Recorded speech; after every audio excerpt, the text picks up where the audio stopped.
तो आज की क्लास में हम लोग रूमेटॉइड आर्थराइटिस पढ़ेंगे। आमवात, वातरक्त, ये सब क्या है, बहुत कॉमन बीमारी हैं जो कि इंटरव्यू में भी पूछी जाती हैं और क्रोनिक डिजीज़ हैं। इनका बहुत अच्छा ट्रीटमेंट जो है आयुर्वेद में अवेलेबल है। तो आमवात को इन जनरल जिससे कोरिलेट किया जाता है मॉडर्न टाइम में, वो क्या है, रूमेटॉइड आर्थराइटिस। ठीक है, तो रूमेटॉइड आर्थराइटिस क्या होता है, क्यों होता है, साइन और सिम्टम्स क्या होते हैं रूमेटॉइड आर्थराइटिस के, इसका ट्रीटमेंट और प्रिवेंशन, कैसे रूमेटॉइड आर्थराइटिस को होने से रोका जा सकता है, तो इसी के बारे में आज पढ़ेंगे। तो सबसे पहले बात करें रूमेटॉइड आर्थराइटिस की कि होता क्या है रूमेटॉइड आर्थराइटिस। तो ये क्या है, ऑटो इम्यून इन्फ्लेमेटरी डिजीज़ है। ऑटो इम्यून का मतलब क्या होता है, जब बॉडी का जो इम्यून सिस्टम है वो अपनी ही सेल्स के अगेंस्ट में एंटीबॉडीज़ बनाने लगता है। यानी इम्यून सिस्टम का काम क्या होता है नॉर्मली कि वो जो भी फॉरेन पार्टिकल्स हैं, जो भी पैथोजेंस हैं, वायरस हो, बैक्टीरिया हो, जो बॉडी में एंटर करते हैं, उनके अगेंस्ट में क्या है, एंटीबॉडीज़ प्रोड्यूस करना, ताकि बॉडी जो है उसको क्या है, इम्यूनिटी प्रोवाइड कर सके। यानी बॉडी को जो इन्फेक्शंस हैं उन्हें होने से, बॉडी में बीमारियां हैं उन्हें होने से रोका जा सके। लेकिन जब अपना इम्यून सिस्टम अपनी ही सेल्स के अगेंस्ट में, हेल्दी सेल्स जो हैं बॉडी की, उन्हीं के अगेंस्ट में एंटीबॉडीज़ बनाने लगता है, उन अपनी ही बॉडी की सेल्स को क्या है, डिस्ट्रॉय करने लगता है, तो ऐसी बीमारी को क्या बोलते हैं, ऑटो इम्यून डिजीज़। जब बॉडी का इम्यून सिस्टम अपनी ही बॉडी की हेल्दी सेल्स के अगेंस्ट में एंटीबॉडीज़ बनाने लगता है और उन हेल्दी सेल्स को क्या है, डिस्ट्रॉय करने लगता है, तो ऐसी बीमारी को क्या है, ऑटो इम्यून डिजीज़ बोला जाता है। तो रूमेटॉइड आर्थराइटिस भी क्या है, ऑटो इम्यून डिजीज़ है। यानी इसमें भी क्या होता है, जो बॉडी का इम्यून सिस्टम है वो अपनी ही बॉडी की सेल्स के अगेंस्ट में एंटीबॉडीज़ बना के उन्हें डिस्ट्रॉय करने लगता है। ठीक है, तो रूमेटॉइड आर्थराइटिस क्या है, ऑटो इम्यून और इन्फ्लेमेटरी डिजीज़ है। यानी इसमें क्या है, जो अफेक्टेड एरिया होगा, जिस भी पार्ट में ये बीमारी होती है, वहाँ पे क्या इन्फ्लेमेशन देखने को मिलता है। ठीक है, इन्फ्लेमेशन मतलब क्या होता है, पेन होगा, स्वेलिंग होगा, राइज ऑफ टेम्परेचर होगा, तो इसे ही क्या इन्फ्लेमेशन कहा जाता है। अफेक्टेड जगह पे पेन होगा, स्वेलिंग होगी, टेम्परेचर वहाँ का थोड़ा सा क्या हाई होगा, तो ये क्या है, rheumatoid arthritis auto immune and inflammatory disease है। ठीक है, जो रूमेटॉइड आर्थराइटिस है इसमें जो अफेक्टेड एरिया है, या ये डिजीज़ मेनली होती कहाँ है बॉडी में, तो ये सबसे ज़्यादा क्या अटैक करती है, आरए जो है यानी रूमेटॉइड आर्थराइटिस है, जॉइंट्स को अफेक्ट करता है। और ये क्या है, एक साथ क्या है, कई सारे जॉइंट्स में देखने को मिलती है। ठीक है, तो रूमेटॉइड आर्थराइटिस मेनली क्या है, जॉइंट्स यानी कि जोड़ों की, है ना, जो बॉडी में जो जॉइंट्स होते हैं, चाहे नी जॉइंट हो, एल्बो जॉइंट हो, हिंज जॉइंट है, या फिर जो अदर जॉइंट्स हैं, तो ये एक साथ कई सारे जॉइंट्स में देखने को मिलते हैं। ठीक है, मोस्ट कॉमनली ये कौन से जॉइंट्स को अफेक्ट करता है, तो जो हैंड में, रिस्ट में और नी जॉइंट है। ठीक है, यानी हाथ के, कलाई के, और जो ये घुटने का जो जॉइंट्स हैं, यानी hand joint, wrist joint, knee joint, इनको क्या है, रूमेटॉइड आर्थराइटिस मेनली अफेक्ट करता है। तो रूमेटॉइड आर्थराइटिस में होता क्या है कि जॉइंट की जो लाइनिंग्स होती हैं उनमें क्या है, इन्फ्लेमेशन हो जाता है। जॉइंट्स की लाइनिंग में इन्फ्लेमेशन होता है, जिसकी वजह से जो जॉइंट के जो टिश्यूज़ होते हैं वो क्या है, डैमेज होने लगते हैं। ठीक है, जॉइंट्स की लाइनिंग में इन्फ्लेमेशन होता है, जिसकी वजह से जो जॉइंट्स के टिश्यूज़ हैं वो क्या है, डैमेज होने लग जाते हैं। ठीक है, और ये जो डैमेज है ये क्या है, लंबे समय तक चलता रहता है।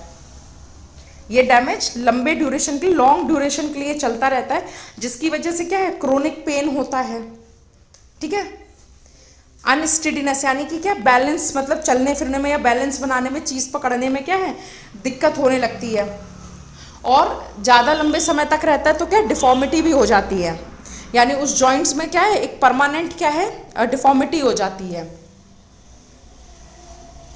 ठीक है, तो मेनली ये क्या, हैंड, रिस्ट और नी जॉइंट को अफेक्ट करता है। लेकिन इसका मतलब ये नहीं कि अदर पार्ट्स जो हैं बॉडी के या अदर जॉइंट्स जो हैं बॉडी में, उनको अफेक्ट नहीं कर सकता। ठीक है, ये थ्रू आउट द बॉडी जितने भी मतलब जॉइंट्स हैं, टिश्यूज़ हैं, उनको क्या है, अफेक्ट कर सकता है। और ये जॉइंट्स के साथ साथ क्या है, लंग्स में, हार्ट में और आई में भी प्रॉब्लम देखने को मिलती है रूमेटॉइड आर्थराइटिस के केस में। कभी कभी कॉम्प्लिकेशन के फॉर्म में क्या है, रूमेटॉइड आर्थराइटिस लंबे समय तक बना रहता है तो कॉम्प्लिकेशन जो इसके प्रोड्यूस होते हैं उसमें हार्ट डिजीजेज होने का, लंग डिजीज होने का खतरा भी क्या है, बना रहता है। तो ये क्या है, रूमेटॉइड आर्थराइटिस है। Rheumatoid arthritis is an auto immune and inflammatory disease in which the immune system of the body attacks healthy cells and which causes inflammation in the affected part of the body. अब बात करें sign और symptoms की कि rheumatoid arthritis में sign और symptoms क्या देखने को मिलते हैं। तो इसमें क्या, पेन, जो भी जॉइंट अफेक्टेड होगा वहां पे क्या, पेन होगा। तो जॉइंट पेन मिलता है, इसके साथ स्टिफनेस मिलती है एक से ज़्यादा जॉइंट में, स्टिफनेस इन more than one joint, tenderness और स्वेलिंग देखने को मिलती है, tenderness and swelling in more than one joint. जो ये सिम्टम्स हैं ये दोनों साइड ऑफ द बॉडी पे देखने को मिलते हैं। मतलब अगर सपोज नी जॉइंट अफेक्ट है तो दोनों नी जॉइंट्स में क्या है, पेन हो रहा होगा, स्टिफनेस होगी, टेंडरनेस होगा, स्वेलिंग होगी, वेट लॉस होगा, फीवर, फैटीग, टायर्डनेस, वीकनेस। ठीक है, तो ये सभी क्या है, साइन और सिम्टम्स हैं जो कि रूमेटॉइड आर्थराइटिस में देखने को मिलते हैं। Pain, stiffness, tenderness and swelling of the joint, weight loss, fever, fatigue, tiredness, weakness. तो ये सभी क्या है, साइन और सिम्टम्स रूमेटॉइड आर्थराइटिस में देखने को मिलते हैं। इसके बाद बात करें कॉज की, यानी रूमेटॉइड आर्थराइटिस होता क्यों है या आरए का कारण क्या है। तो जैसा कि रहता है ये क्या है, ऑटो इम्यून डिजीज है। और ऑटो इम्यून डिजीज में क्या होता है, जो इम्यून रिस्पॉन्स होता है बॉडी का, यानी जो खुद बॉडी का जो इम्यून सिस्टम है वो अपनी ही हेल्दी सेल्स के अगेंस्ट में क्या है, इम्यून रिस्पॉन्स प्रोड्यूस करता है। ठीक है, तो इसका क्या है, स्पेसिफिक कॉज तो नहीं पता है, ऑटो इम्यून डिजीज है। इम्यून सिस्टम जो है ऐसा क्यों करता है, अपनी ही सेल को क्या है, फॉरेन बॉडी समझ के उनके अगेंस्ट में रिएक्शन करना शुरू कर देता है। इसका एग्जैक्ट कॉज तो नहीं पता, लेकिन क्या इसके कुछ रिस्क फैक्टर्स हैं, यानी मतलब कुछ ऐसे फैक्टर्स हैं जिनकी वजह से रूमेटॉइड आर्थराइटिस होने का खतरा क्या बढ़ जाता है। तो रिस्क फैक्टर्स क्या क्या हैं, पहला तो क्या है, एज। तो वैसे तो रूमेटॉइड आर्थराइटिस किसी भी एज पे हो सकता है, लेकिन जैसे जैसे एज बढ़ती है वैसे वैसे रूमेटॉइड आर्थराइटिस होने का खतरा भी क्या बढ़ता जाता है। जब 60s का टाइम जो होता है उसमें सबसे ज़्यादा चांसेस होते हैं रूमेटॉइड आर्थराइटिस होने के। इसके बाद नेक्स्ट है सेक्स या जेंडर। जेंडर में क्या है, जो विमेन हैं यानी फीमेल्स हैं उनमें रूमेटॉइड आर्थराइटिस का खतरा होने के चांसेस क्या ज़्यादा रहते हैं as compare to men. Women में 2 to 3 time chances are higher to have rheumatoid arthritis as compare to men. तो फीमेल्स जो है ना 2 से 3 गुना चांसेस ज़्यादा रहते हैं मेन के कंपैरिजन में रूमेटॉइड आर्थराइटिस होने के। इसका नेक्स्ट है जेनेटिक्स। जेनेटिक्स में क्या, कुछ लोग ऐसे होते हैं जिनमें क्या कुछ स्पेसिफिक जीन्स पाए जाते हैं, ठीक है, जिसे क्या HLA बोलते हैं, human leukocyte antigen class 2 genotype. HLA genes, specific genes होते हैं जैसे HLA human leukocyte antigen class 2 genotype. तो ऐसे लोगों में भी क्या है, रूमेटॉइड आर्थराइटिस का खतरा जो है वो ज़्यादा बढ़ जाता है। जिन लोगों में ये जीन्स पाए जाते हैं उनमें रूमेटॉइड आर्थराइटिस होने का खतरा क्या है, ज़्यादा होता है। ठीक है, और इसके साथ ही में क्या है, ये जेनेटिक प्रीडिपोजिशन तो है ही है, यानी जेनेटिक्स हो और उनमें जब अदर रिस्क फैक्टर, मान लो एक तो ये जीन्स भी पाया जा रहा है बॉडी में, उसके साथ ही साथ क्या, मान लो जेंडर जो है वो फीमेल है, एज भी बढ़ रही है, तो क्या है आरए होने के चांसेस क्या है, यानी रूमेटॉइड आर्थराइटिस होने के चांसेस और ज़्यादा बढ़ते जाएंगे। तो जेनेटिक्स के बाद जो नेक्स्ट रिस्क फैक्टर है वो क्या है, स्मोकिंग। तो ऐसे लोग जो स्मोक करते हैं उनमें भी क्या है, रूमेटॉइड आर्थराइटिस होने का खतरा क्या है, बढ़ जाता है। इसके अलावा क्या है, स्मोकिंग के अलावा क्या है, ऐसी औरतें जिन्होंने क्या है कभी भी प्रेग्नेंट हुई, यानी जिन्होंने क्या कोई भी क्या है बच्चा जो है डिलीवरी नहीं की है, ठीक है, उनमें भी क्या है रूमेटॉइड आर्थराइटिस होने का खतरा जो बढ़ जाता है। तो हिस्ट्री ऑफ लाइव बर्थ इसे बोलते हैं। तो ऐसी औरतें जो कभी भी क्या प्रेग्नेंट नहीं हुई है, जिन्होंने कभी क्या है एक लाइव बेबी को जो है वो मतलब बर्थ नहीं दिया है, जिनकी डिलीवरी नहीं हुई है कभी, ठीक है, तो वो क्या है उनमें भी रूमेटॉइड आर्थराइटिस होने का खतरा क्या है, बढ़ जाता है। इसके अलावा क्या, ओबेसिटी। ओबेसिटी भी क्या है, रूमेटॉइड आर्थराइटिस का एक रिस्क फैक्टर है। जो लोग ओबीज होते हैं उनमें भी रूमेटॉइड आर्थराइटिस होने का खतरा क्या है, एज कंपेयर टू ऐसे लोग जो क्या है जिनका वेट बॉडी मास इंडेक्स जो है, जो हाइट है उसके हिसाब से रहता है, उनके कंपैरिजन में जो ओबीज लोग होते हैं उनमें रूमेटॉइड आर्थराइटिस होने का खतरा क्या है, बढ़ जाता है। अब रिस्क फैक्टर के बाद नेक्स्ट आता है डायग्नोसिस। तो रूमेटॉइड आर्थराइटिस डायग्नोस कैसे होता है, तो सबसे पहले तो क्या हम लोग सिम्टम्स देखते हैं, जो भी पेन है, टेंडरनेस है, स्वेलिंग है, फीवर है, फटीग है, टायर्डनेस है, तो जो सिम्टम्स है रूमेटॉइड आर्थराइटिस के सबसे पहले वो देखते हैं। इसके बाद क्या फिजिकल एग्जामिनेशन करते हैं बॉडी का। इसके अलावा क्या हम लोग एक्सरे करा सकते हैं, और इसके अलावा क्या है आरए फैक्टर जो है वो कराया जाता है। तो ये सारी चीज़ें जब इस तरफ इशारा करती हैं कि पेशेंट में क्या है रूमेटॉइड आर्थराइटिस का खतरा है, तो क्या डायग्नोसिस बनती है, यानी सिम्टम्स, फिजिकल एग्जामिनेशन, एक्सरे और आरए फैक्टर, इसके अलावा जो और लैब टेस्ट हैं वो सब कराने के बाद हम लोग अपनी डायग्नोसिस बनाते हैं कि आरए फैक्टर है या नहीं है। तो रूमेटॉइड आर्थराइटिस के कॉम्प्लिकेशंस की अगर बात करें तो इसमें क्या क्या कॉम्प्लिकेशंस देखने को मिलते हैं। एक तो क्या है प्री मैच्योर हार्ट डिजीज, यानी ऐसे लोग जिनमें रूमेटॉइड आर्थराइटिस होता है उनमें क्या है हार्ट डिजीज होने का खतरा क्या है, बढ़ जाता है। यानी रूमेटॉइड आर्थराइटिस वाले पेशेंट में कॉम्प्लिकेशन के फॉर्म में क्या है हार्ट डिजीजेस, डायबिटीज, ये होने का खतरा क्या बढ़ जाता है। तो increase risk of having heart disease, diabetes, obesity. तो ओबेसिटी क्या था, एक रिस्क फैक्टर का था आरए यानी रूमेटॉइड आर्थराइटिस का, और जब रूमेटॉइड आर्थराइटिस हो जाएगा तो उसका कॉम्प्लिकेशन भी क्या है, ओबेसिटी है। जब पेन, सपोज नी जॉइंट में या कोई भी बॉडी के जॉइंट में पेन है, स्वेलिंग है, तो क्या है ऐसे लोग ना तो प्रॉपरली वॉक कर पाएंगे, ना एक्सरसाइज कर पाएंगे, तो क्या है खतरा बढ़ जाएगा ओबेसिटी का। हाइपरटेंशन यानी हाई ब्लड प्रेशर का खतरा बढ़ जाता, कॉम्प्लिकेशन क्या है आरए का होता है रूमेटॉइड आर्थराइटिस का। हाई कोलेस्ट्रॉल, तो ये सारे क्या हैं कॉम्प्लिकेशंस होते हैं रूमेटॉइड आर्थराइटिस के।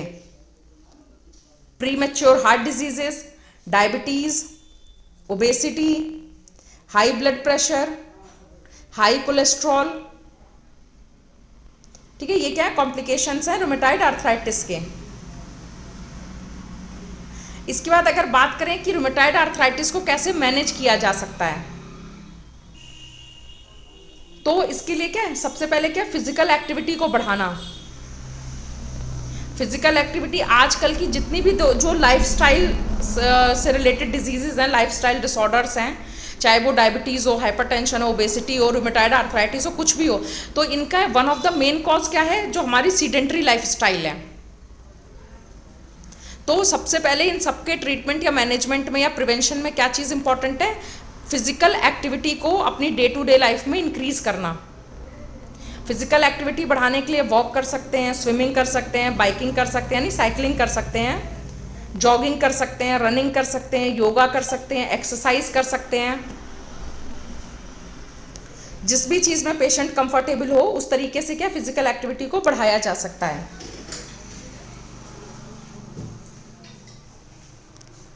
ठीक, इसके साथ ही क्या है सेल्फ मैनेजमेंट एजुकेशन क्लासेस होते हैं, उनको ज्वाइन कर सकते हैं। सेल्फ मैनेजमेंट एजुकेशन क्लासेस का मतलब क्या है, ये जो भी आरए डिजीज से अफेक्टेड पेशेंट हैं, उन सबका एक तरीके से ग्रुप होता है, वहाँ पे कैसे सिम्टम्स जो उनको कम किया जा सकता है, क्या रिस्क फैक्टर्स हैं, इन सब के बारे में अवेयरनेस प्रोवाइड की जाती है और कैसे बीमारी को होने से रोक सकते हैं, तो वो ज्वाइन कर सकते हैं। इसके अलावा जो स्मोकिंग है उसको क्विट किया जा सकता है। Smoking was one of the risk factor for rheumatoid arthritis. तो अगर हम लोग सिगरेट स्मोकिंग है उसको क्विट करें तो वो भी क्या है, यानी रूमेटॉइड आर्थराइटिस होने का जो खतरा है उसको कम करेगा। इसके साथ मेंटेन हेल्दी वेट, यानी हेल्दी वेट जो है उसको मेंटेन करें। तो ये क्या है, कुछ तरीके हैं जिनसे रूमेटॉइड आर्थराइटिस को होने से रोका जा सकता है। ठीक है,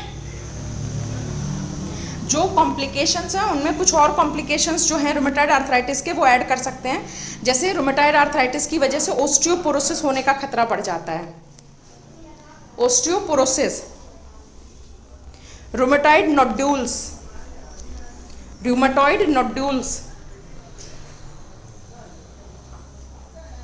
ड्राई आईज एंड माउथ, यानी पेशेंट की अब फील होता, मतलब मुंह बार बार सूखता है, आंखें जो हैं उनमें क्या है, ड्राइनेस सी फील होती है।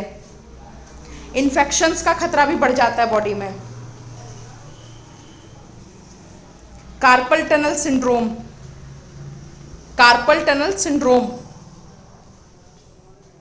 इसके अलावा लंग डिजीजेस, लिम्फोमा और हार्ट प्रॉब्लम्स, ये सभी क्या हैं, कॉम्प्लिकेशंस होते हैं रूमेटॉइड आर्थराइटिस के।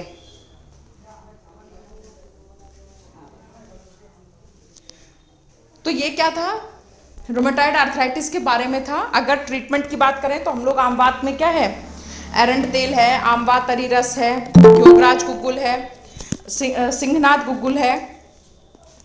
ठीक है, तो ये सारे मेडिसिन क्या हम लोग आयुर्वेद में यूज कर सकते हैं इनके ट्रीटमेंट में। सिंहनाथ गुग्गुल, आंबा तरी रस, एरंड तेल। ठीक है, तो इस तरीके की मेडिसिन क्या हैं जो हम लोग इसके अलावा जो चिकित्सा सूत्र बताया, क्षार बस्ती वगैरह का प्रयोग कर सकते हैं। ये सारी बीमारी, ये क्या है, जब बीमारी हो गई है तो उसके ट्रीटमेंट में जो हम लोग मेडिसिन यूज कर सकते हैं, ये वो मेडिसिन हैं। ठीक है, तो ये क्या था, रूमेटॉइड आर्थराइटिस के बारे में है, कॉजेस, ट्रीटमेंट, प्रिवेंशन। तो आज की क्लास यहीं तक है। किसी का कोई क्वेश्चन है तो वो पूछ ले, फिर हम लोग मॉक इंटरव्यू शुरू करते हैं।